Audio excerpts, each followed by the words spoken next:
Bonding के MOT questions में क्या आप सिर्फ ट्रेंड देखते हैं और मैथमेटिकल साइन को इग्नोर कर देते हैं? अगर हाँ, तो जेईई मेन ने यहाँ आपको -1 दे दिया।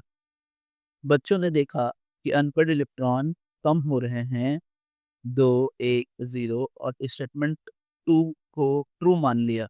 पर उन्होंने ये नहीं देखा कि O2 प्लस और O2 माइनस दोनों के पास एग्जैक्टली एक अनपढ़ इलेक्ट्रॉन होता है।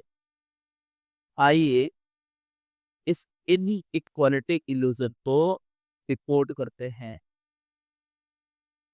मैं एक बार क्वेश्चन को रीड कर देता हूँ। देखिए हमारा क्वेश्चन क्या है। क्वेश्चन कह रहा है given to below statements Section 1, the correct sequence of bond length in the following species is trend लिया है and statement 2, the correct sequence of number of unpaired electrons in the following species is। अब हम क्या करते हैं कि हमें bond length के बारे में पूछ रहा है ना। स्टेटमेंट 1 हम एक बार स्टेटमेंट 1 से हम देख लेते हैं, है ना।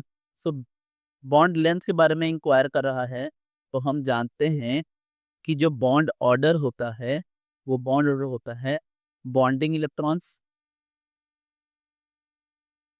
ठीक है, माइनस एंटी बॉन्डिंग इलेक्ट्रॉन्स, ठीक है। अब इस बात को समझिए, bonding electrons minus anti bonding electrons by 2 होता है।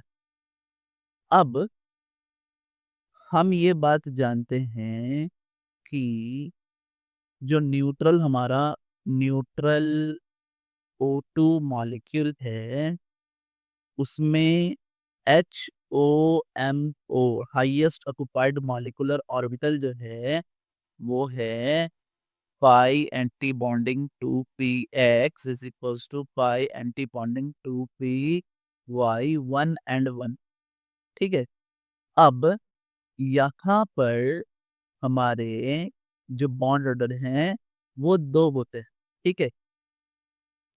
तो अब करना ये है कि हम जैसे O2 प्लस लिखते हैं, तो O2 प्लस लिख रहे हैं तो आपको ये बात समझ में आएगी कि क्योंकि होमो जो है वो हमारा एंटी बॉन्डिंग में है, तो एक इलेक्ट्रॉन एंटी बॉन्डिंग में जाएगा। अब एंटी बॉन्डिंग में से एक इलेक्ट्रॉन कम होगा तो बॉन्ड ऑर्डर इंक्रीज होगा। ध्यान रखिए स्टूडेंट्स, मैंने इसलिए लिखा है कि एंटी बॉन्डिंग में से इलेक्ट्रॉन जाएगा तो बॉन्ड ऑर्डर इंक्रीज होगा, और एंटी बॉन्डिंग में इलेक्ट्रॉन अगर ऐड होगा तो बॉन्ड ऑर्डर डिक्रीज होगा। ये बात कंक्लूजन वाइज आप ध्यान रख सकते हैं कि बॉन्ड ऑर्डर इंक्रीज होगा अगर एंटी बॉन्डिंग इलेक्ट्रॉन हमारा डिक्रीज होगा तो, ठीक है। तो वही O2 प्लस के लिए जो बॉन्ड ऑर्डर आएगा वो आ जाएगा 2.5। अच्छा, अब आगे बात करते हैं। O2 के लिए ऑलरेडी हमने देख लिया। O2 माइनस के लिए अब देखिए इलेक्ट्रॉन बढ़ रहे हैं, यहाँ इलेक्ट्रॉन बढ़ गया है और फिर एंटी बॉन्डिंग में इलेक्ट्रॉन जो है वो ऐड होगा, इससे ये आएगा 1.5।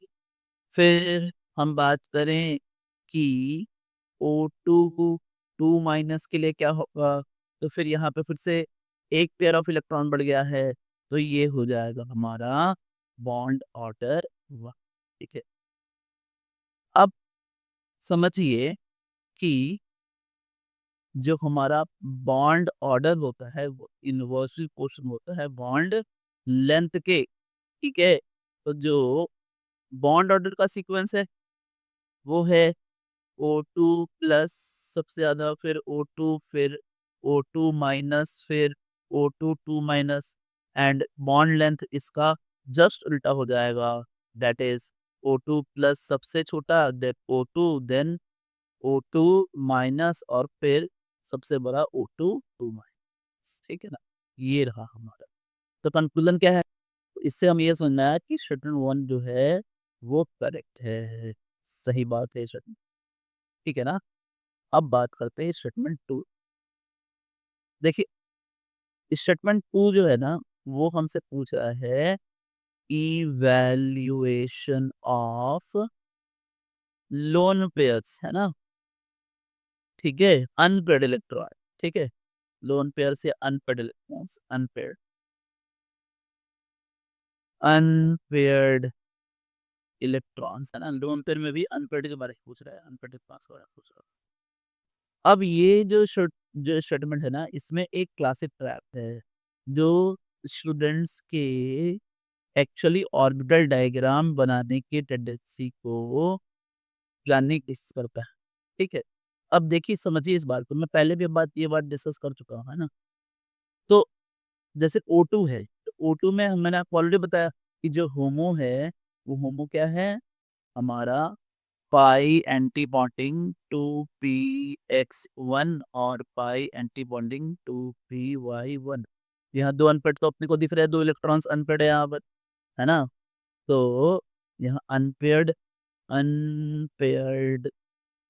इलेक्ट्रॉन्स जो है वो कितने हैं, वो हैं दो, ठीक है। अब बात हो जाए O2 प्लस की, तो अब आप बताइए, क्योंकि एक इलेक्ट्रॉन कम हो गया तो यहाँ अनपेड इलेक्ट्रॉन कितने होंगे, और क्योंकि होमो भी यही है तो यहाँ से इलेक्ट्रॉनिक जाएगा, तो फिर यहाँ अनपेड इलेक्ट्रॉन हुए 1, ठीक है। आगे बात करते हैं नंबर 3 के लिए। अब नंबर 3 के लिए O2 हमारे पास माइनस है, और अब आप ध्यान रखें, ठीक है, मैं यहाँ लिख देता हूँ, इसके लिए भी लिख देता हूँ, तो ये हो जाएगा pi anti bonding two PX1 is equal to pi anti bonding two PY, 0 हो जाएगा। इसके लिए अगर मैं लिखूं तो ये हो जाएगा pi anti bonding two PX2 is equal to pi anti bonding two PY1। तो अनपेड इलेक्ट्रॉन जो है यहाँ पर, है ना, वो है फिर से एक। और अगर यही चीज हम O2 2 माइनस के लिए निकालें, तो फिर आपको ये बात समझ में आएगी कि यहाँ तो अनपेड इलेक्ट्रॉन है ही नहीं, फिर यहाँ तो दोनों ही पेयर्ड हो गए, है ना, ऐसा है ना ये, देख लो। तो फिर अनपेयर्ड इलेक्ट्रॉन जो है, ठीक है, वो हो गया है 0, समझ गया आप। तो ये 2 1 1 0 किया। तो अब ये बात जो ये लिख रहे हैं, इन्होंने एक लिखा है ट्रेंड, वो ट्रेंड तो यहाँ है नहीं, एक्चुअल ट्रेंड क्या है उन्होंने लिखा है, एक्चुअली ये O2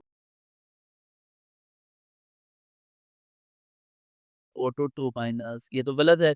एक्चुअल ट्रेंड क्या आ रहा है, एक्चुअल ट्रेंड है कि O2 में सबसे ज्यादा है, फिर हमारे पास O2 plus is equal to O2 minus, और सबसे छोटा हो जाएगा O2 माइनस। तो एक्चुअल तो ये है, इसलिए स्टेटमेंट 2 जो है वो गलत है, S2 जो है वो इनकरेक्ट है, ठीक है ना।